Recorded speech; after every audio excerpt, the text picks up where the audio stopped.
they mean to you, or how much you'll miss them when Saturday comes and they're off doing NFL stuff?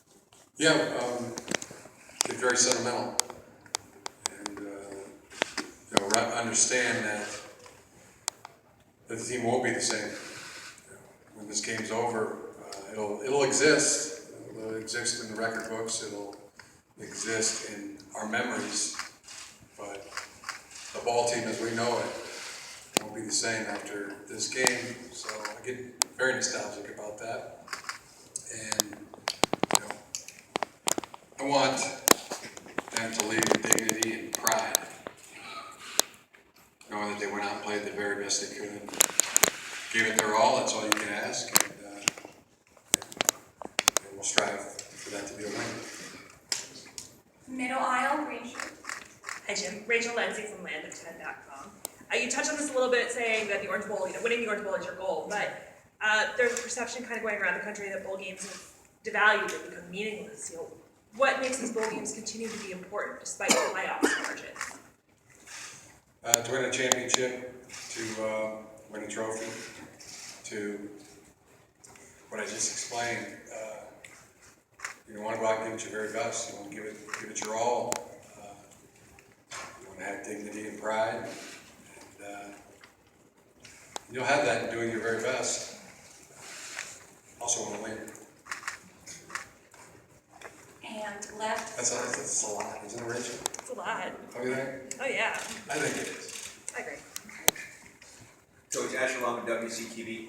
Just your initial take on what you saw from DeAndre Francois and what you think as a former quarterback, how he's looked his freshman year and taking the hits he has.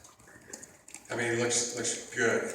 Looks real good. Looks like a good quarterback. Should. Very good throwing from the pocket. Just all looks right. Everything's coordinated. Everything's synced up. The footwork, the throwing mechanics, his vision. He's been very impressive, and so early in his career, it's even more impressive. Same row, far left. Go ahead. Bob, when I was here for the Detroit News, did you find your all-business approach for the bowl game, did you find your players embrace it even more because of the success in last year's bowl game, and they saw the benefit of that when maybe Florida? Well, I mean, you say all business approach, that doesn't resonate with me. As I said earlier, I mean, this is connecting with our team, being with our team, doing what we love to do.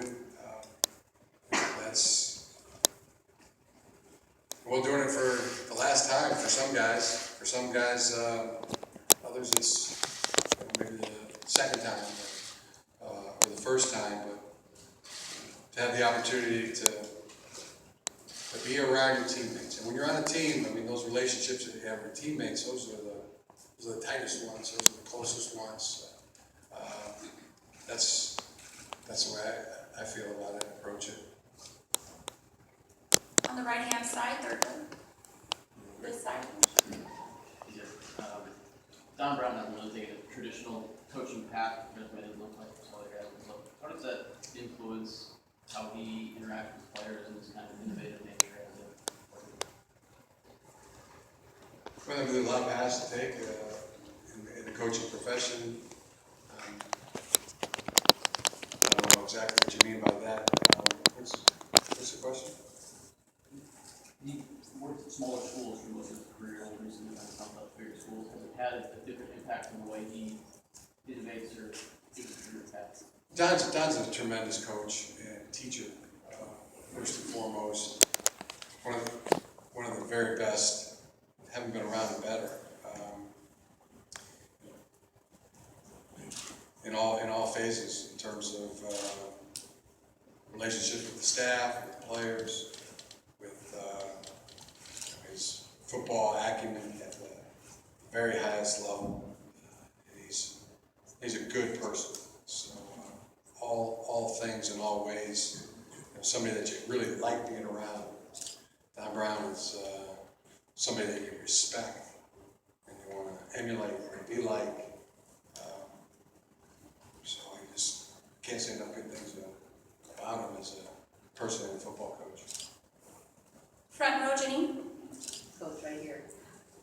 gears just for a second, because we're putting a little piece together on Corey Reblin, your cord guy that stands behind you. Can you, yeah, Corey, can you just describe his role exactly and why it's so important? He's just a good dude, and I've had some issues with cordless headphones. I can relate to that stuff. Yeah, sometimes they go out, sometimes you get interference from traffic and fire trucks and things. So yeah, just always had liked to go with the ones that have the cords. So What makes it good at that? I don't really ever really notice it, you know. So I guess that's what makes him good. I mean, he does it in a very seamless way. There's never, can't think of too many issues that we've had, and I know there would be a lot of issues if he wasn't there. Left side of the room, And that's all he does too. Corey does, he's an equipment manager and has a lot of responsibilities. That's not his only responsibility. He does a lot of things well. But he likes doing that, you know. I like having him do it. We'll take it to the left side of the room, second row. Hey Jim, Steve Kornacki, MMGoBlue.com. What does it mean to the team and to you when players like Mo Hurst and Mason Cole and follow what Jake and Jordan and some other players did, Chris did last year, their will to come back, the fact that guys want to come back, and what is that, what kind of impetus does that give the team, and what does it mean to you that guys enjoy it that much? But the thing that strikes me the most is, that they're well thought out decisions. They've weighed options and they've thought about it, done research, and they're doing what they think is in their best interest.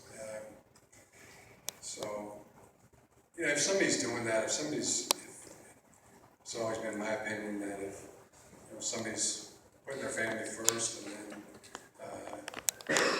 even puts themselves first in a way that's both of those things will be good for the team. If they're really if they're really putting their family first, and then really putting themselves, what's good for them next, it'll be good for the team.